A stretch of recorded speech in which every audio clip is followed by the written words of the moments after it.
Welcome back to another week of Creative Questions. I am Cameron. I know I am wearing a silly skeleton shirt, but it is pajama day in my house, so I am respecting the vibes.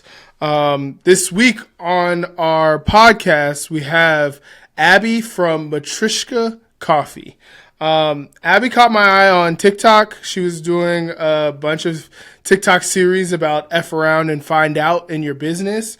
So Matryoshka Coffee has done some really cool, innovative things when it comes to brand. And I really just wanted to sit down and have that conversation of how did she develop these ideas. So this episode's really fun. It comes from a different angle. This person isn't necessarily a creative, but they have the essence of a creative in everything that they do. So I think it's a really fun episode. The other things we talk about are finding your way out of dark life situations. So that was tough, but it was a good conversation. And then also we talked about creating a brand that lives in your customers instead of logos and slogans. So again, this episode is a little different, but I think it's very fulfilling in what we talked about and where we got to in the conversation that we had. So I really hope you enjoy it. And here is Abby from Matryoshka Coffee in Nashville, Tennessee. Welcome, Abby. How are you doing? What do you got going on today? I'm good. I just got off work and now, honestly, nothing. Other than this, nothing. And I cannot wait. I went to New York like a week and a half ago and I have not put away my bag and I need to clean off my kitchen table. I'm looking at it right now and I'm like, I have to do this today. There's receipts, a COVID box, from tests I got in the mail, and then photos from a photo booth at a friend's wedding a month ago. I'm like, what have I done? I have not done anything. I have not cleaned. Well, it sounds like you're in the world. You're out doing stuff. So yeah, it's a busy time right now. It's crazy. Yeah. So nice. That's all fun. Yeah, I'm glad to be talking to you today. I think you're my first business owner, non-artist. Non straight up artist, business owner. But you're here because I feel like you're very creative in the way that you go about business, which has been really awesome to watch. I found out about you because of TikTok. My wife was she was like, hey, check out this TikTok. And it's the one where you talk about fucking around. Fuck around and find out. Yeah. Yeah. And then I watched it. I was like, this is fantastic. Yeah. I don't even know. You're going to have to explain that whole idea for people. Because for sure. When I heard you talk about it, it kind of blew my mind. So we'll start there. Okay. All right. So yeah, if people haven't seen it, it does have quite a lot of views, but it's a video that I made on TikTok where I just talked about hey, I'm, this is a year into owning this business, or maybe 2 years. I can't remember. Maybe it's 2 years. And I was just if you own a business, the way I started it was I said, might I recommend fucking around and finding out? And then what I mean by that is, and I launched into a whole tirade about how I have, we're a coffee shop in Nashville. Just, I should say that first. Matryoshka, that's what it's called. It has a lot of pronunciations. People call it Marty's, just because no one knows how to pronounce it. And so it's if you know, you know. And if you Google Marty's Coffee Nashville, we do come up. So it's it's working. But anyway, so yeah, we are a coffee shop primarily. And we have only ever had merch that says we're a coffee shop maybe 2 or 3 times. And sometimes they don't even say our name at all. For example, our technical name. So we started by when the shop opened, I had normal stuff. I had a shirt that had our logo on the front and a bigger logo on the back, basically text on the front, and then a big giant Matryoshka doll on the back, which is a Russian nesting doll. That's where the name comes from. And I had never run a business. The only person I really knew closely that ran a business were my friend Steph, who owns Week Coffee in Nashville, which is another awesome name, and my sister-in-law, who owns a coffee shop in Nashville called Crema. And both of them have like a logo that they use for everything for the most part. Week has sort of gone away from that. But at the time, I was like, okay, yeah, like as much as I know about branding, I know that I'm supposed to have this thing. So when we opened, we had one logo and I was like, that's what we're going for. And that's what we got. It was really boring. And also I made it and I've never used an Adobe product. So I made it on Procreate and which is fine. I think Procreate's great. If you know how to use it, I mean, you can do kind of a lot with it. And it's you can make also a logo in Paint $10. Yeah, I'm like, you don't have to pay for Creative Cloud, which I don't do because anyway, I could go on about that. Yeah. Anyway, so the TikTok was about how I had this realization where I was like, okay, I own a business. It is a coffee shop. I don't have to I can do whatever I want is basically what I meant. Yeah. And you can do whatever you want as a business owner. And it gave me a huge sense of freedom. Also, it's funny. And like, to me, I think humor is like one of the most important things in marketing right now, specifically like the generations that are buying things and participating in like internet culture gravitate towards humor, probably as a coping mechanism, probably just because like, I don't know, we grew up like watching funny stuff on TV and on the internet, like we're all, I don't know, whatever. So the first like non-coffee merch we launched was Matryoshka Pizza, and it was inspired by like a pizza box, and it says Matryoshka Pizza, actually a coffee shop. Call us for your coffee needs. So that one did say we were a coffee shop, and people would like in the little like call us for your coffee needs was like way at the bottom. Also, there was no phone number listed because we don't have a phone number. Because I don't want people to call me. It's just whatever. So that was the first one. The logo was like a little pizza holding a coffee cup. Then after that, I think after that maybe came Marty's Jet Ski Club, which was didn't have our name on it. It didn't say coffee anywhere. It just said Marty's Jet Ski Club, Nashville, Tennessee. Had like an old school like 90s puffy paint t-shirt and hats to go with it. And yeah, none of it said coffee. And that was for like Pride. So our Pride float was then 2 jet skis being towed by a truck. And that was fun. And then after that, we did a tour t-shirt, which was like inspired by this early 80s Ozzy Osbourne back when he was in, or no, maybe it was just Ozzy Osbourne solo. It was an Ozzy Osbourne Bark at the Moon shirt, where Bark at the Moon is like a song, an album, and it's like a werewolf like ripping his clothes off, and it's like a really deranged looking werewolf, and it's like just got like that 80s like gritty, slashy, like I don't know. I just was like, we've never done anything like that. Let's do that. So then I sent it to my friend Jordan Weatherby, who lives in town, and he's a graphic designer, does a lot of tour merch. And I was like, hey, can you do this for me? And he was like, totally. So like the front is like tour 2023. I said Matryoshka. I didn't say coffee. It just said Matryoshka. And then it's the werewolf with the shirt ripping. And then it says much more than a coffee shop. And then it says tour 2023 on the back, the tour dates. Every single day, it said Tuesday, Wednesday, Thursday, Friday, Saturday, and then it said Nashville, Tennessee, 8 to 2. And so it was formatted to look like the day that you're going to be in a city and like what city you're going to be in. But really, it was just the days and hours that were open, and it was awesome. That one was so fun. That was like my favorite thing we've ever done. And then this spring, I launched a line based on like I have an old Toyota, like a Land Cruiser, and Toyota did this thing in the 80s and 70s, like the Toyota racing department, and I feel like people recognize it. It's like a red, orange, and yellow stripe, and it's very cool. I sort of stole that, and I made it Matryoshka Motorsports, and it says first place in having fun, because our motto is have more fun. And that one, I put like sponsors on the back, one of them being Week Coffee, my friend's coffee shop. So I put their actual coffee shop logo on our shirt and not our own. But it's like at this point the people know. Like if you see our name, it's sort of like we don't have brand recognition in the way that we have like a logo that you'll be like, that's them. It's more like an energy, a vibe where it's like, oh, that's them. Yeah, which is cool. And it's like I don't know how to do that in any tangible way. Like, I don't know how to tell someone how to do that, but like it's working. So it's not impossible. And I love that. We're working on a basketball one right now because I just read a book about basketball and it was beautiful. And it's also almost basketball season. And so that's going to be fun.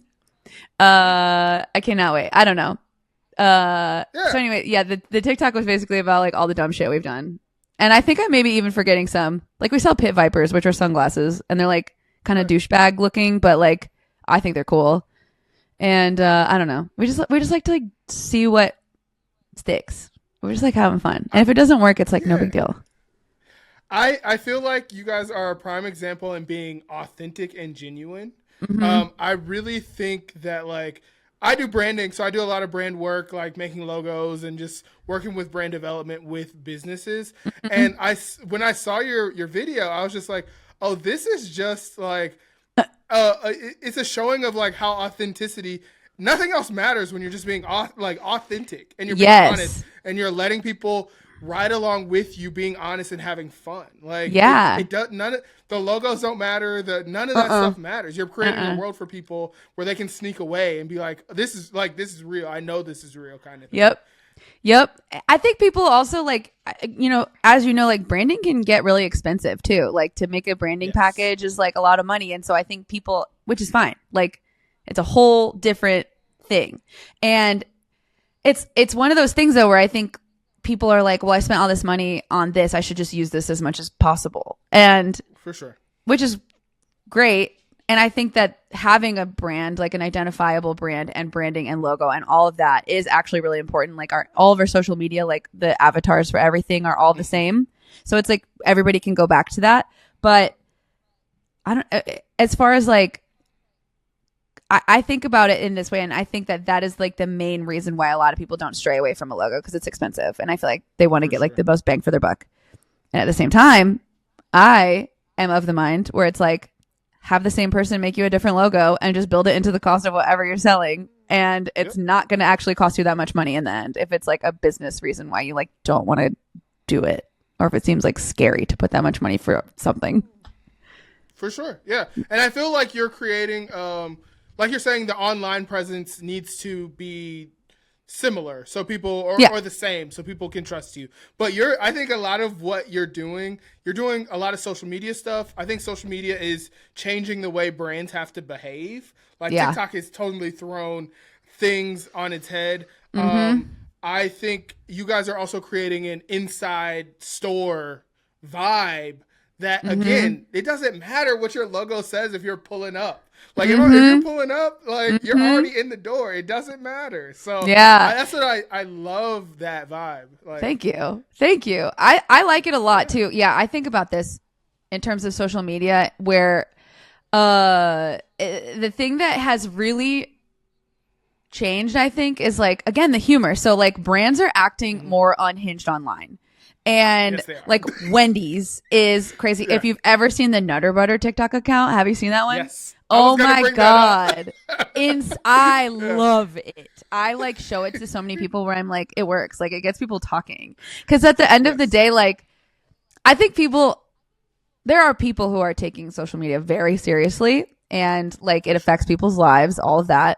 I don't think that that's not a thing, but I do think we're like maybe reaching a point where people are just not taking it so seriously, where people are like, like this is a tool that we're going to use for marketing, like just to get people talking. Like Grimace, that whole thing that McDonald's did, I loved that. I was like, amazing.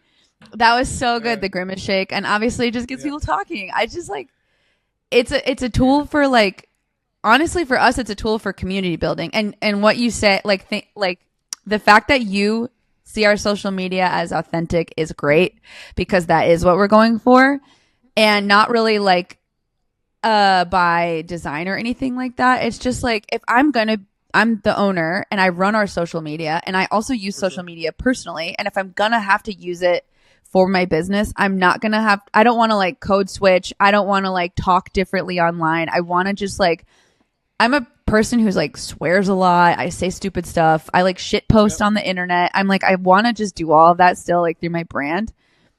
on the internet, and I do, and people like it because people are like gravitating towards unhinged branding. I don't know. It's just I'm very lucky to be a business owner in this time of history. I think there's something about things not being so buttoned up. I think we saw that not to say that this is why this happened, but I think we saw it in the election. I think people are wanting things that don't seem as elitist and the same and how things have always been. I think there's a rebellion of let's go against how things are written and do things differently. And I think for brand and business owners, that's amazing because that means that, like you said, you can start with like nothing. You could go tomorrow and be like, well, this is me and I'm putting it on this and who cares what the logo looks like? And I always tell people when I work with brands, I'm like, if you don't got the money, don't give it to me. I was like, I had like an iPad and a dream. I was like, I'm going to just go for this and we'll figure it out. Like, I love that. I'm like, I love that. There's like, I don't know. You could like, there's so much stuff out there that you can do now. And Procreate is $9.99. Like just go fuck around on an iPad, and it doesn't even need to be that nice of an iPad at all. Like you can just send it. Sure. It's fine. You'll be good. Yeah. I feel like the people who I do work for, they're gonna be like, I guess I like they're gonna be like, I'm like what? Alienating my clients. What kind of is thing. going But on? Yeah, I agree with you. There's a point that I can like help push you past. But it's like you have to have a business that works first. So if you need the time to get a business that works first, then come to me. That's always how I talk to people. Yeah. So that's like, and honestly, like if you're a person who like maybe you don't have like a hardcore idea of like what direction you want your business to go in. So like you don't want to spend the money on it yet because you just like haven't nailed down like your voice. You haven't nailed down your brand. You haven't figured it out. Don't spend the money yet. Definitely when all that happens and you do know more, it is always worth it to hire designers. Like my friend Jordan that I hired to do our werewolf shirt, that was like by far our best selling thing we've ever done. Like people just like saw it, ate it up because it was high quality and it looked really good. And also that allowed us, like, again, from a business standpoint, if people are worried about cost, having a higher quality product allowed us to like raise our prices slightly to offer a more quality product where it's like in the end of the day, that's then what people can expect from you. And you can give that to them and with like a benefit for everybody. Like everybody, there's so much shit in the world. Like there's so much consumerism happening where it's like, if you can offer somebody a product to purchase and keep like a t-shirt, everybody's going to want a higher quality one, in my opinion. Then like, I mean, again, there's going to be people who want like whatever's cheap and available, but I think for the most part, we are also gravitating towards a world like where people want better quality, like buy once, cry once kind of type. So, and I think that mentality has served me well, where it is scary to drop, you know, a lot of money on a design. But then when you think about it, if you're selling hundreds of t-shirts and you're like, it's just not going to make it, it's not going to make a dent in it. Like whatever. It's not going to make a huge difference if you're hiring a designer to do that for you. Yeah, I agree. And to be honest, that's why my approach mostly is like, how can I be as handmade? How can I be as like, again, in the approach is authentic. Like I want it to be real. I want it to be human. And I think that's why people are gravitating towards authenticity in everything and even in the quality. Like they want something that will last. They're tired. They're tired of spending like their money and their time on things that are not real. So if you want to make it, I think that's the future. The future is being authentic and being more real. So I completely agree. Even going to like as far when we launch a new item, I do like make sure people know like this is who made this and this is who printed this, because I think that all goes into it too, where they're like, people want to know. I say this all the time when people ask me for social media advice. I'm like, people just want to be invested in something, so you have to have like a story. And if you don't have a story, people are not going to care as much. Jet, stop. I love that. Yeah. Sorry, my dog is barking. So I always say that people want to feel invested in something. So if you tell them like this artist made this and like this local print shop printed this and we are friends with all of them and we love them, and then people will come to recognize the artist and they'll come to recognize the brand and they'll associate you guys all together. And it's like, oh yeah, like even when we get new stuff printed, people will be like, was this also printed by Grand Palace, who's like our friends who do our t-shirts and stuff? And we're like, yeah, it is. And they're like, I love their stuff. We're like, us too. They are great. Yep. And I think that's the community. Again, you're talking community. You're talking like building up each other. Yep. That's a really fun way to be able to like help each other and help bring each other up. Yeah, absolutely. I brag on my friends all the time, and I'm like, if I can't hire, then I'm like, let's hop on. Like, if I can pull a project big enough, I want all my friends on it. Like, yeah, dude. Even me, like today, I've mentioned Week Coffee like 2 or 3 times. I'm like, go there. You guys should spend your money there. Like, go hang. Yes. That's like the cool thing about the coffee community in Nashville too, is it's very community oriented. There's like, there are so many coffee shops here, and everybody is just like down to hang and be friends. And like, it's very cool. It's really set the stage for like everything we've done, where it's like, oh, we're doing this for like everybody, not even just coffee people. It's just like, yeah, doing it for the community. Everything, it just makes it so much more fun when everybody's in on the joke. Yes. That's what makes it successful like too. Yeah, like exactly.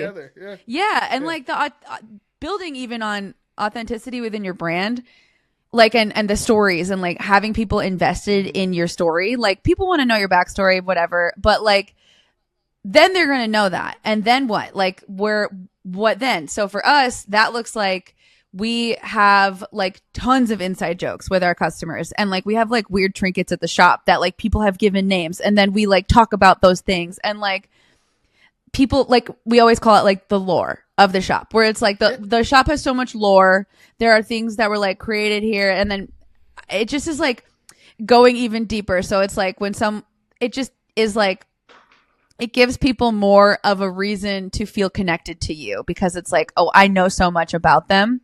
And to finish that idea up, like, I think the easiest way to sum up our approach to all of this, just because, yeah, people ask us this all the time, and I'm like, okay, I have to like find a way to say this concisely.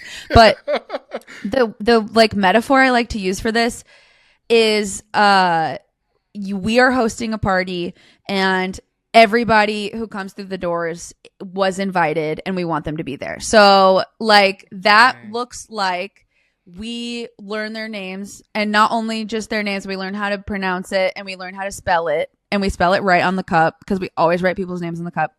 And we like learn stuff about their background, their family, where they grew up, stuff like that.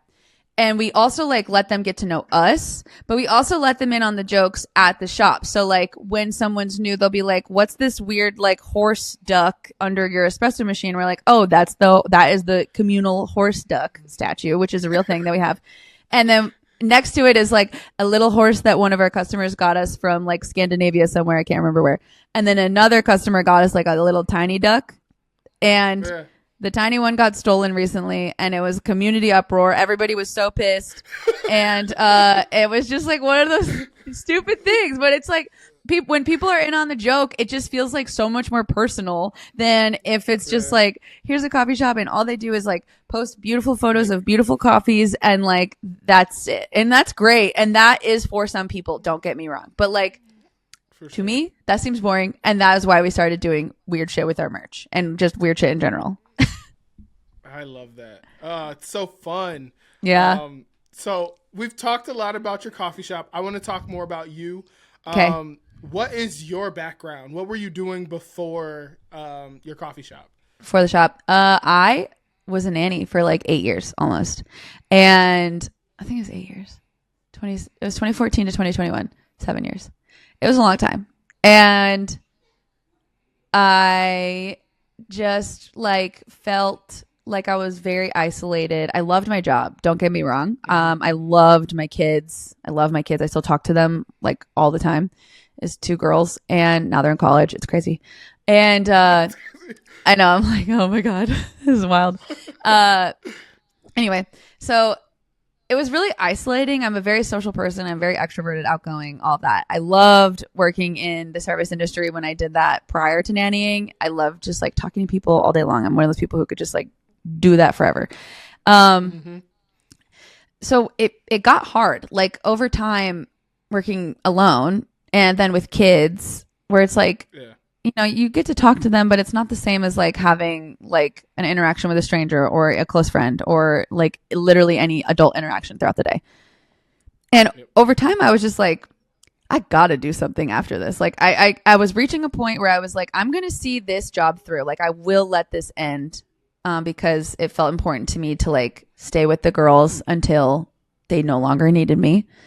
And then after that, I would love to work with people. I don't know what it is, but I want to do that. And so my husband Jake owns a coffee technician repair type company, and he was working out of our garage for many, many years. He started his business in like 2015. So we'd been saving to buy a building for a long time. And this was around 2020, 2019. And we found this little unit that he was going to move into. It was great price. We were like, all right, we'll never find this again. Let's just do it, whatever. And it's small. It's 950 square feet total. And we were on a walk one day because then COVID happened and we couldn't really like start construction. And also we were like, okay, we bought it, but now we have to save more money to like build it out. Because when we got it, it was just like a slab of concrete. And we were on a walk, sort of just like talking about the future. I was like, I'm so depressed because I like don't talk to any adults ever. And also now it's COVID and I'm even more depressed. So that's tough. And I want to do something with coffee. What if I opened like a stupid coffee shop? And he was like, okay, like that's a good idea. He's very calculating and I'm very like impulsive. So when he was like, yeah, that's a good idea, he's like, I can get you equipment. And I cannot emphasize how depressed I was. I was like, literally anything is fine. I don't care. I just gotta like, I just have to have something to do after this because I am so sad. Like I feel terrible every day. These walks are the only thing I look forward to at home. Like I'm so sad. Well, obviously I didn't hang out with Jake, but like he's on those walks. So whatever. So yeah, I just had like a lot of time prior to opening the shop where I just was like alone with my thoughts. And all I could think about was like, I gotta work with people. I gotta work with people. I did like influencing, like sort of DIY influencer stuff on the internet during COVID. And a little bit, maybe I think maybe I started in 2018 or 2019. A lot of it had to do with painting murals and like building stuff. So, it was just like, this behind me is like, this has done numbers on Pinterest. People love this mural behind me. And Pinterest famous. Oh my God. My kitchen is so Pinterest famous. It is crazy. And also my office, I had a mural in there. I painted over and I built a desk. But before, there's another mural that used to be in there.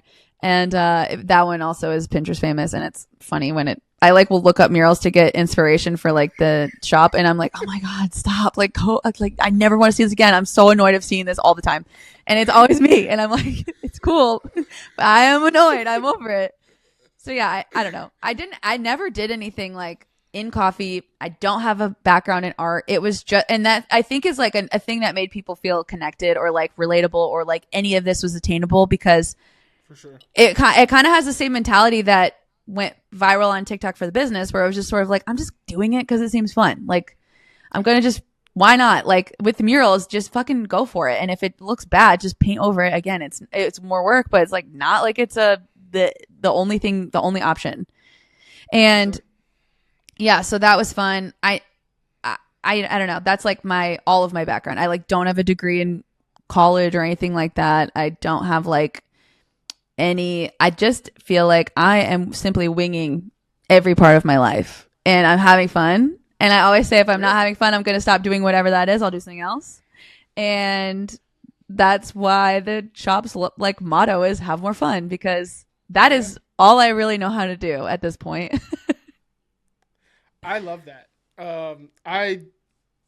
My like design is not what I went to college for. I went to college to be an engineer. Really? And I hated it. It's just not fun. And like the people there were just like so sad. Yeah. I can't come in here and be sad every day. Yeah. And then like you want me to do stuff? I'm not going to be able to do stuff because I'm sad because y'all are like, so 2020 I got laid off and then I was just like, my wife, who is amazing, was just like, yeah, we could do something else. And I was like, Yeah. really? And she was like, yeah. So we went after Really? design, and we have. I was crying. That was me crying there. When I tell you, yeah, you get it. Sadness is such a good catalyst for like doing something different. Yeah. Well, I believe for some people are like, I'm just gonna be sad and sit in this, or like block it out. And it's like, and I have been there. For a while, I was like, oh my God, who will I be if I'm not like the sad girl? Like me and Phoebe Bridgers had that in common, where I was like, we are sad. We are the saddest girls that have ever lived. And like, who are we if not sad? If not sad, who are we? Yeah. It's funny too, because like, I didn't want to be sad, but eventually I was kind of like, well, this is my personality now. Like, this is just who I am. Like, who am I if not? And then I got way happier. And then at the shop, I hired a friend. We were like acquaintances, who also has like quite a history with like depression and like being sad. And they were like, yeah, when we first met, I for sure thought we were not going to be friends, because I was like, you are too happy. And being sad was her thing also, where she's just like, I cannot be friends with someone like you. You are too happy and I am sad. My default is sad. I cannot be around happy. And I was like, you had no idea how sad I was. Yeah. At that time. Yeah, it's really great to not feel that way anymore. It obviously comes in waves, but I'm like, damn, not all the time. It cannot be all the time. Yeah. But you're using your life to like facilitate things that you actually enjoy. Yeah. Which is like, I was reading a quote the other day, or I was listening to a podcast, and someone said, I'm going to mess it up now, but it's like something about like, if we all pursue our joys, then the world is free. And it's like something that's really been resonating with me. Like, if we all go for what we like actually like, and like, not saying everybody will always be happy. Oh yeah, we can at least leave other people alone. Like, oh my God, allow them to go find their happiness. Like, that's good. That is like the guiding principle for my life now. Because okay, so a two-parter to this. So first of all, the shop and its design, it's very colorful. It's very just like silly, whatever. It was largely inspired by this book, Joyful, by Ingrid Fetell Lee. A lot of people know this book. And it's sort of like, I think, if I'm not mistaken, it was like maybe a dissertation. It started as like a dissertation about how aesthetics in your environment can bring you joy. And so she broke down like 7 or so principles of design that bring people physical, like a feeling of joy. And so like examples that I always use at the shop are like unexpected. So like for her example is, you open a closet and she had painted like cabana stripes inside the closet. So every time she like goes to grab a jacket, it's like sunny and beautiful and colorful in there. And it makes her like have like a little jolt of like appreciation and fun. And like spheres are another thing. Like the people love visually like the smoothness and like blowing bubbles and like that kind of thing. And globes, like it's just a feeling that we get when we look at these things. And abundance, so like looking at a forest, it's just this like a feeling of like, wow, this is magical and the world is so vast in a really cool way. So that book inspired so many things at the shop that I actually like forget all of the things that it sponsored until I read the book, or not sponsored, inspired, until I read the book again. And then, God, this book, my shop does feel sponsored by Ingrid Fratelli. If you're listening to this, please, my God, I've written you emails. I have so much to say. But basically, there's so many things that when I read this book, I was like, holy shit, this is like monumental in my life. I recommend this book to everybody. It's one of those books that I buy and then I just give away. And I'm like, don't give it back. It's fine. You can just have it. Like, it's great. Nice. Another thing was confetti. So like, that was like, surprise was one of the things. Yeah. So in the book, I believe she goes to this place called the Confetti Project, and who is another creator that I love. And they literally just take photos of people with confetti, and it's so beautiful and joyful and awesome. But we have a confetti drink at the shop where it's just like, we just crush up sprinkles and glitter and we put it on the drink, and we can put on anything, and we call it adding fun. And it's just like small but impactful. And it really does give you that sense of like, oh my God, this is so cute. And like, I am so happy. And then, okay, the second part is the pursuit of joy for us and for others. So like, as people who understand what it feels like to feel sad and sadness in your life,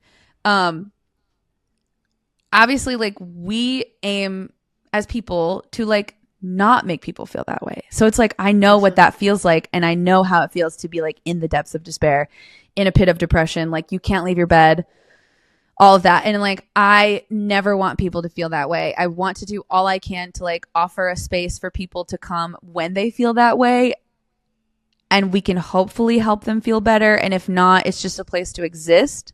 But maybe like they'll come back another time and then they'll feel a little bit happier then if they're in a different headspace. We have stickers that it's a secret, but I'll tell you, it's like they are very small and you only get them if you cry at the shop. It happened enough where we're like, we have to have a treat for them. And it's like a roll of stickers that say, I cried at Matryoshka. And it's like a little eyeball that is crying.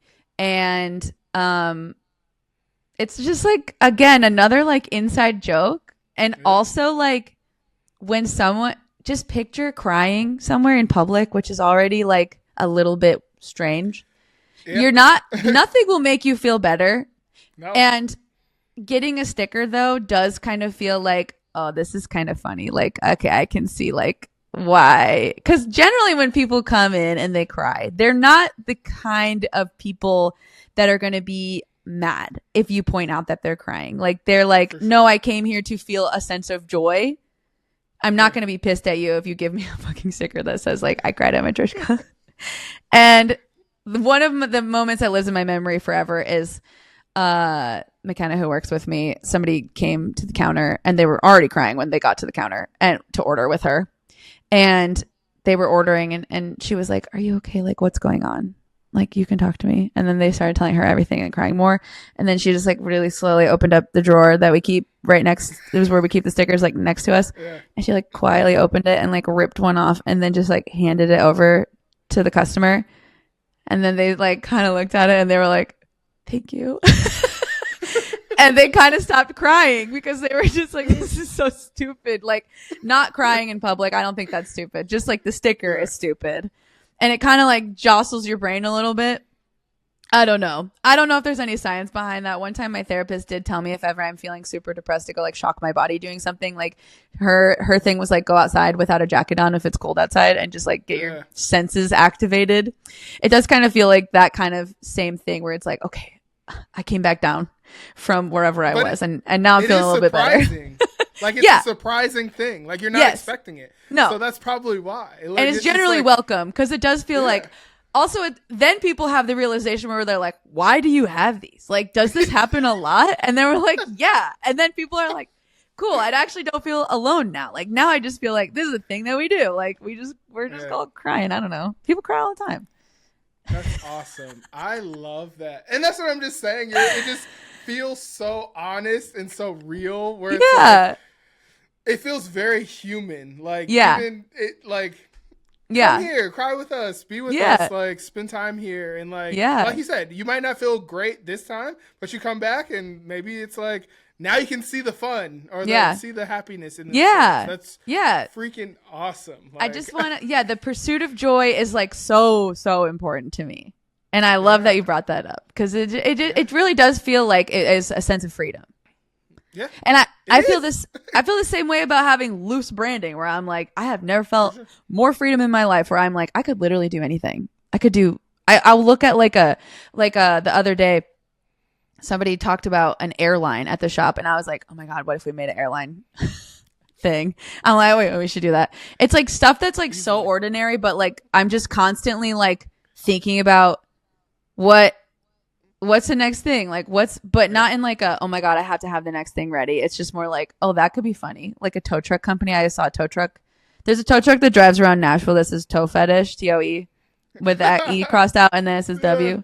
And I'm like, oh, I love that. It'd be so funny. Like I wouldn't do that, but like, whatever. Maybe I'd in that same lane. Yeah. Yeah. And I think about that all the time. I've been thinking about like, I don't know, a lot. I've been thinking about like the corporatization of things. I don't know. I've just been thinking about stuff. And it's like, I was thinking about Marvel and like how great Marvel was like in the beginning. Like that first Iron Man movie. I don't know if you're a Marvel person.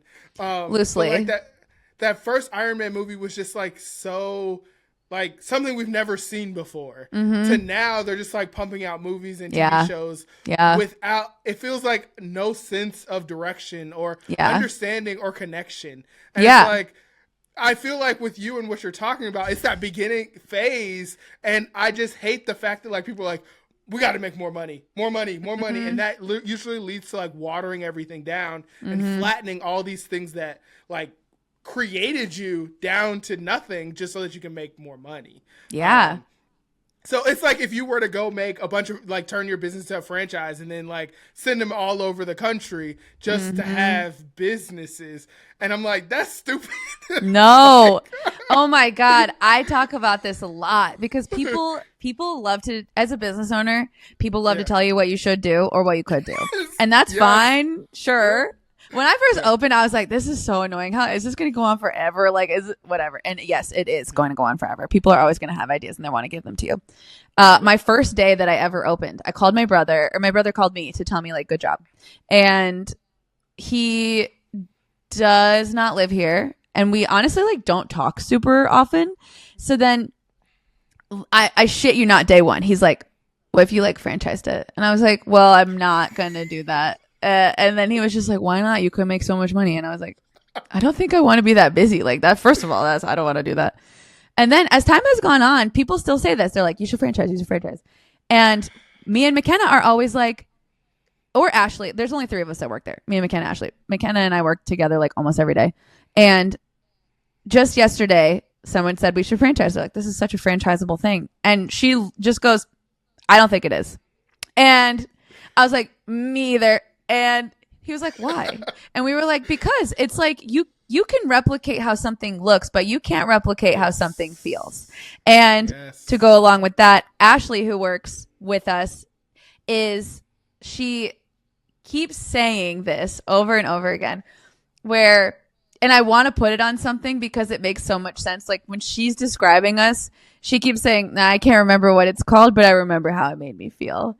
And that feels like we can't franchise because you can't franchise a feeling. So the things that we do are just because we are the people who came up with those ideas. Like I cannot train people to like identify a situation with a regular and then like be like, okay, and that is when you would give them the sticker if they're crying. Like that would be insane. Like that would never work. And like the idea of like how I was saying that to have the weird merch work, you have to have your customers in on the joke.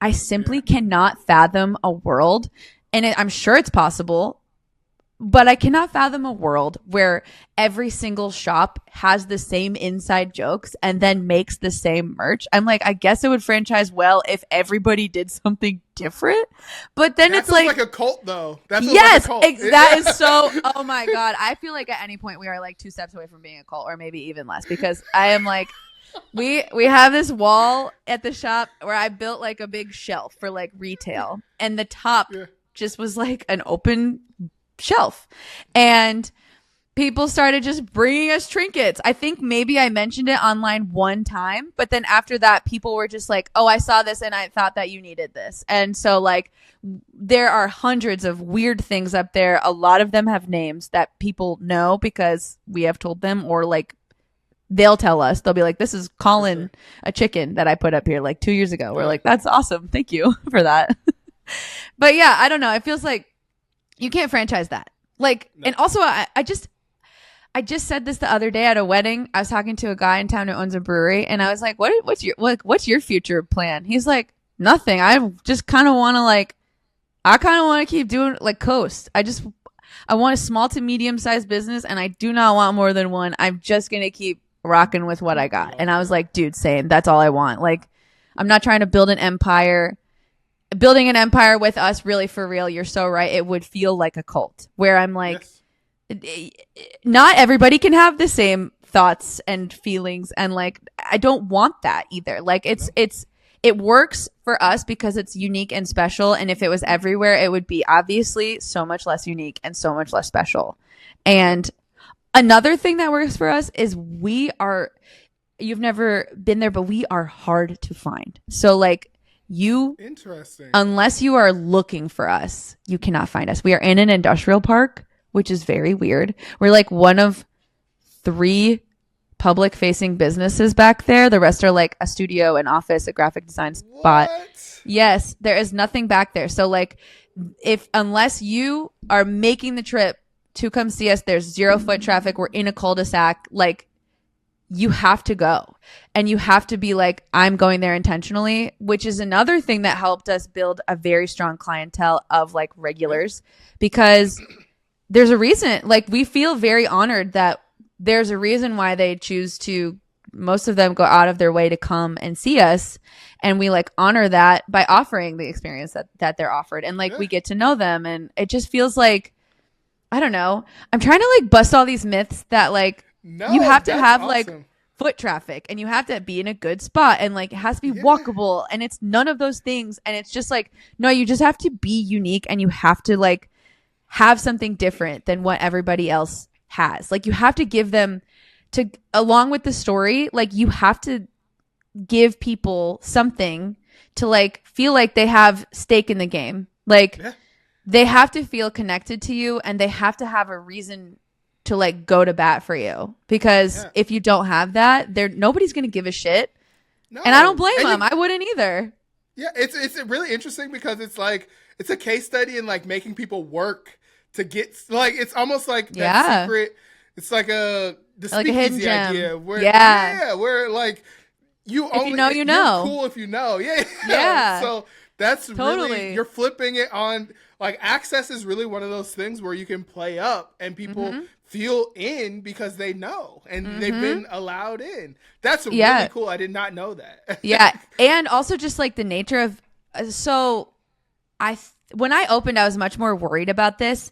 It's very cutesy in there. Like, it's like very, like, the colors are tropical, and like, it's just very like Instagrammable. And that comes because I designed it that way. And I also, just because I had a background in like doing design in my own home, like, and influencing, like I knew how to combine like the internet with an actual place. So I was worried that like people were just going to like come here and like take photos for the internet and like not care about it. And I was worried we were going to get inundated with like influencers, and like, that's not a dig against influencers. I like have so many people in my life that are influencers that I've learned literally everything I know on social media from them. For sure. But there are so many where I was like, I just didn't want it to be like a place where it's like, oh, that's where influencers go. And like, that's all it is. And Nashville is a huge tourist city where I also didn't want to be a spot where all the tourists go. And like, I wanted it to be like for locals. So it's not far from downtown, which is where most of the tourists hang out, but it's also like not close to anything. So unless you are like, again, what you're saying, like, unless you're like hip to where we are, you're not going to go. Like, you might see it online, but then like, if you are just like visiting Nashville for like 3 days, 2 days, it's going to be one of those places where you're like, well, it's kind of out of the way. So like, let's cut it off the list. And I'm okay with that. Like, I'm not looking to gain like a temporary audience. Like, what our model works the best with is like, building rapport and like the inside jokes and like community. And that wasn't necessarily what I started off doing, but it is like now probably like the most important part of what we do. So I love that. Yeah. It's just cool. It gives people again that repeated place to come back to, where they're like, yeah, everybody here gets it. And it's my secret spot that everybody gets. We don't have tourists in here who are just here to consume. And if we have tourists, they're awesome. They're like, oh, I came from Canada and I saw you on TikTok and I wanted to come see. And we're like, whoa, that's crazy. Dang. I feel like that your business could be like, they're always like, having these people on Shark Tank who's like, well, we've built this. I feel like you could be on Shark Tank and they could like talk about all the cool pieces of your business that you have intentionally put there that do serve you, and like you're like doing a good job is what I'm trying to say. Like, thank you. It's so neat. And also it feels like, I can't remember where I put this, but I put it somewhere. Oh, I put it on a TikTok video where, we were like introducing ourselves, and I put accidentally owns a coffee shop, or like I don't think I said it was successful. I try not to like be like I'm successful. I try to just be like neutral. And that feels so true because like when I opened, it was literally just like I'm doing this because I'm sad and I need something to do. And like I love coffee. I love people. Let's go. Like I can get Jake sells coffee equipment. He can sell it to me for cheap. Like I'm gonna use that to my advantage. For sure. He can also fix it when it breaks, which is even more important. And let's just see what happens. And then it's just like grown. Like and it just I feel like the like where was I going with this? There's like the feeling of like community there is so strong. That's like the thing that keeps me like the thing that's like evolving and changing, but that is like the thing that has like remained the same. I don't know. I feel so lucky to have what I have. And I know that like not everybody gets this chance. And that's why I have a hard time talking about it too. When people are like, how do I do this? I'm like, I don't know. Like you just gotta like, just see what works. And I mean, it sounds like you're like an example of like putting your whole self into something. Yeah. Like really just going for the thing that you need and creating that space that you in that time needed. Yeah. So, and not like getting caught up in being insecure about like, I had never worked in coffee when I opened a coffee shop and I was worried, but I was also like, my friend Nate, who also owns Week, was like, it's just a drink. So like, it's not so serious. Don't worry about it. And you'll get it one day, whatever. And just kind of like put it into terms like that. And it feels like, I don't know. Yeah. Just like putting your whole self into something is, man, I cannot recommend. Like, I just feel like I want more of that. I like always, I'm always like, I want another place like us to exist because I want to go there. Like, I don't want to, I want to go there when I'm not working. Yeah. I love that. Do you do like, is there any other, like, do you like restaurants? Do you like, is there anywhere else in Nashville that you find yourself being? Are you just always at your coffee shop? I'm at work a lot, but we only work, our hours are 8 to 2, Tuesday through Saturday, because we like want a weekend. And I also like don't want to work myself to death because once again, if I'm not having fun, I'm not going to do it. And I feel like the only way to keep it fun is by not being open all the time because I do work there every day. And so I'm not always there. And that's great. I think that that's some of my best advice is like start small, do not work yourself to death. But I'm a regular. I always say I'm a regular at 2 places in town. And one of them is this bar, and it's also a restaurant called Bastion on the south side. It is like sexy cocktail bar. It is so fun. They have like this bleacher type seating, but it's built into the wall, and the wall is like a rock wall, like very cool, has like lots of art on it. And you can like climb it to like sit at the top, which is really fun. I love that. Also, I just love like sitting at the bar with the bartenders. Everybody that works there is awesome. They're very good at what they do. I've been on a journey to learn about cocktails because I felt like it could only benefit me to like learn about mixology when I work in a different type of beverages. And so I'm a regular at Bastion. And then I'm a regular at this other place in town called Frice Cream. And it is a fry and ice cream place. And they're the shit. They like make this, it's soft serve and fresh fries.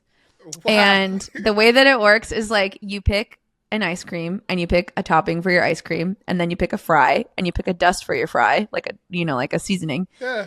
And then you pick a dipping sauce for your fries. And it is so good. It's like my 2 favorite foods, fries and ice cream. And the guy that owns it, he is a chef, and he's like he owned like one of the OG like tasting menu restaurants in Nashville like forever ago.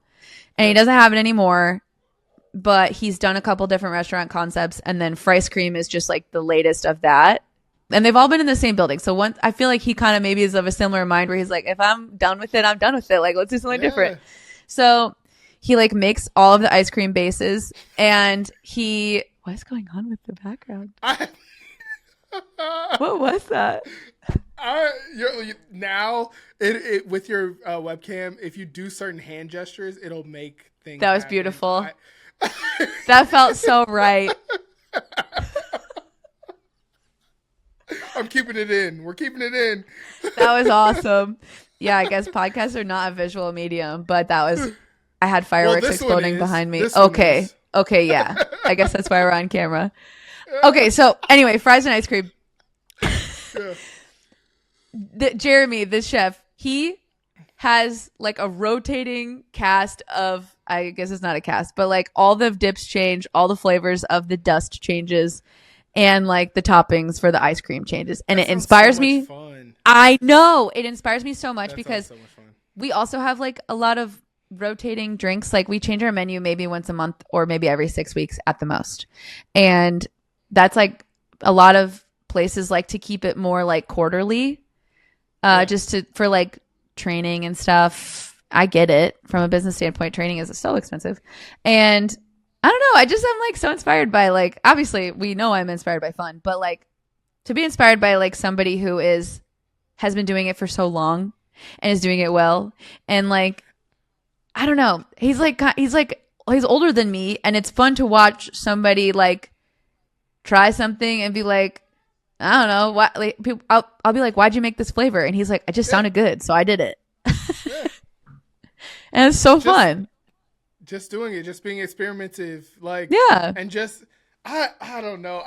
That just makes things so much less serious. Yes. Which I think is amazing and so much more approachable. Like, even as a consumer, if things are easy and like fun and like less serious, I'm in. Like, let's do it. Like, That goes back to the party metaphor too that I use, because it's like, okay, if you're hosting a party, people ideally know you. And if they don't know you, like, you're going to make them comfortable. So like you let them know the lay of the land. And like for us, it's like being approachable, explaining everything to people when they get there, but also like them realizing like, oh, I'm in a space where it's like not so serious. Like I can ask questions and I can like feel comfortable where I am. And I don't feel like I have to like put on airs, and I don't have to act like I know what I'm talking about. And it is so much easier to talk to people when they are like disarmed and they don't feel like they're trying to impress you, and you don't feel like you're trying to impress them. And it just feels like the barrier to creating community is so much less like high. Yeah. And that's it's huge. Like they want to be a part. They want to be a part of it, because it's like it doesn't feel as like I guess it's a weird metaphor, but like swords clashing. Like it just feels very sharp. Like hard to get in, like, but it feels very warm and like inviting, and absolutely. Cold, so. And just like the nature of coffee, it's like sort of an intimidating, like sometimes coffee shops, baristas are known for being kind of mean and like, like not friendly, and like they're not happy. And I just think that that's stupid. Get a different job. I'm so sorry. Like you work with people, you have to like people. Like you cannot be grumpy. I know people are very draining, but that's just not, that's just not how it should be. That's kind of the job. Yeah, it is the job. I think about this too, because the people that I find myself inspired by are the people that are like very girl next door energy, like so chill, so like that guy Jeremy, the chef from Fries Cream. My friend Josh, who owns Bastion, is also like this, where he's created an environment where you can show up. Like I'm wearing overalls and a t-shirt, and I could show up like this and it would be fine. And nobody would be like, what is she wearing? Oh my God. And then like a bigger person I feel very inspired by is Christina Tosi of Milk Bar. And I'm obsessed with her because I didn't know much about her, and I don't necessarily love the show Chef's Table on Netflix, but her episode felt like exactly what I wanted, where like the show itself is like very like, it is like pretty masculine generally. Like the episodes are more masculine leaning. The people on there are like sort of insufferable to me. For sure. I feel the same way with that show. Right. And the plating is like, obviously it's like works of art, and it's so serious. And then her episode, I think she's like the second episode, or she's in the first season. This is when I learned the most about her. Her episode is literally her being like, I'm from Iowa. I love sweet stuff. Like, I think that if you're making a cake and you don't use imitation vanilla, then you're doing it wrong, because we're going for nostalgia. We're not so like serious. The way that she created that like cereal milk ice cream is just so like, I just was walking around the grocery store and I was like, that's the thing I'm going to do. And she loves like sprinkles because they're fun and they're colorful and like they're tasty. And I just am like, it is such basic shit. And I am so inspired by it. Like I met her recently and I will fangirl. I mean, I didn't when I met her, but I was like, oh my God, this is like, she's so normal. And that's what I love. And she's also just like, not afraid to be like, no, I'm not like, I don't have to like put on airs and I don't have to like prove myself to you. I can be approachable and that's good. And people like me for this reason. And that's what I really appreciate about her. I love that. I think it was a reel the other day, and the person was talking about being, instead of trying to prove yourself, we should be more, you should be more experimented. Like you should experiment more than you're trying to prove yourself. Yeah. And I feel like that's what she's like. She doesn't care. She's not trying to prove herself. She just wants to create for creation's sake. Like, and that's beautiful. Yeah, and like the way that her branding is, it's like very colorful and like joyful and like just doesn't take itself so seriously. I love her. Yeah, she's awesome. She's awesome. Okay, we're getting to the point where we're gonna wrap up. Great. This is a podcast about creativity, so I always end with a question about creativity. So what does creativity mean to you? And this is just an open question. You can answer however you feel. Okay. I feel like that my view of creativity has changed also since opening the shop. And a lot of it has to do with like trial and error and trying new stuff, like seeing what works for us. And because for me, creativity feels like it always is like a place that it's like a state of mind for me almost where I can tap into it. But at the same time, it is so...